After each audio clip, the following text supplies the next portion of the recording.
Tämmöinen liukuovi on näppärä ratkaisu, koska tämä vie huomattavasti vähemmän tilaa silloin, kun se on auki tämä ovi. Ja ei tarvitse muutenkaan miettiä, että kummalle puolelle huonetta se ovilehti sitten aukeaa.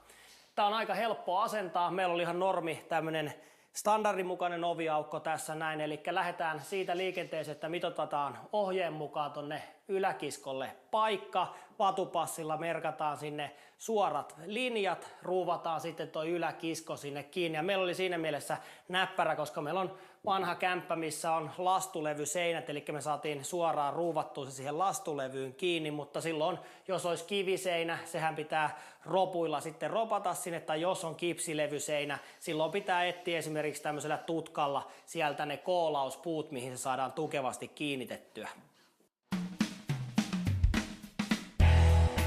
Tuo yläkiskohan kannattaa muutamalla ruuvilla aluksi kiinnittää sinne niin sanotusti heftiin ja sen jälkeen vielä varmistaa vatupassilla, että se varmasti on suorassa, koska tuo yläkisko pitää olla täysin vaaterissa, koska muuten tämä ovi ei sitten välttämättä pysy tässä aina paikoillaan, eli sen kanssa kannattaa olla aika tarkkana tuossa asennuksessa.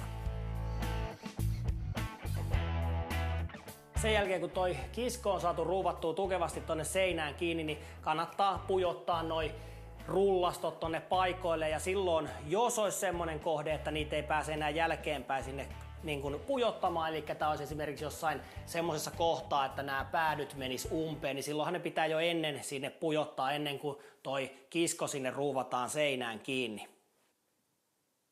Tuonne ovilehteenhän ruuvataan sitten tuommoiset ripustuskoukut ja niiden kanssa kannattaa olla tarkkana, että ne tulee oikein päin, eli sillä määritellään tämä oven kätisyys. Ja ne tulee tonne yläreunaan, mikä on sileä puoli tosta ovesta ja ne ruuvataan tommosilla omilla ruuveilla kiinni ja tuossa asennusohjeessa on vielä sitten mitta annettu, että se on 10 sentistä 15 senttiä tuosta oven reunasta, mihin ne pitää ne ripustuspalaset sinne kiinnittää. Sittenhän tämä ovi voidaan nostaa paikoille ja sen jälkeen säädetään se vatupassin kanssa ja sitten noilla rullissa olevilla muttereilla niin sitten vatupassiin toi ovi ja sitten siellä on vielä tuommoiset lukitusmutterit, millä se sitten lukitaan, kun se on vaaterissa toi ovilehti.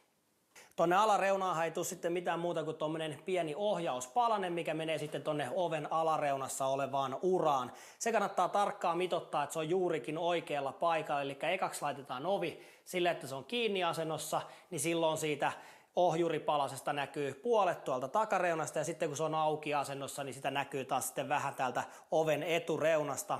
Sen jälkeen merkataan kynällä sinne lattiaan merkit, mihin sitten porataan reikä. Ja meillä on nyt tässä, kun tämä on kivi lattia, niin me joudutaan roppaamaan ne, mutta jos on esimerkiksi puulattia, niin silloinhan ne voidaan ihan puuruuveella kiinnittää sinne. Sitten kun tuo lattiaohjuri on ruuvattu kiinni, niin sen jälkeen asennetaan vielä tonne kiskon päihin tommoset stopparit, eli ovi asennetaan kiinni asentoon, painetaan stoppari oikealle kohdalle sinne, ruuvataan se tukevasti sinne kiinni, sen jälkeen säädetään ovi siihen kohtaan, missä halutaan, että se pysyy auki asennossa ja sitten sama tonne toiseen reunaan, niin sitten se ovi ei pääse tippumaan tuolta kiskoilta. Tämä liukuovi viimeistellään sitten tuonne alumiinikiskon päälle tulevalla tuommoisella peitelistalla, mikä on valkoinen. Sille tehdään pienet aloitusreijät, mistä se sitten ruuveilla kiinnitetään tuonne alumiinikiskoon. Sitten tähän alumiinikiskoon tulee tämmöiset päätylaput, mitkä sitten pienillä ruuveilla ruuvataan täältä päädystä kiinni.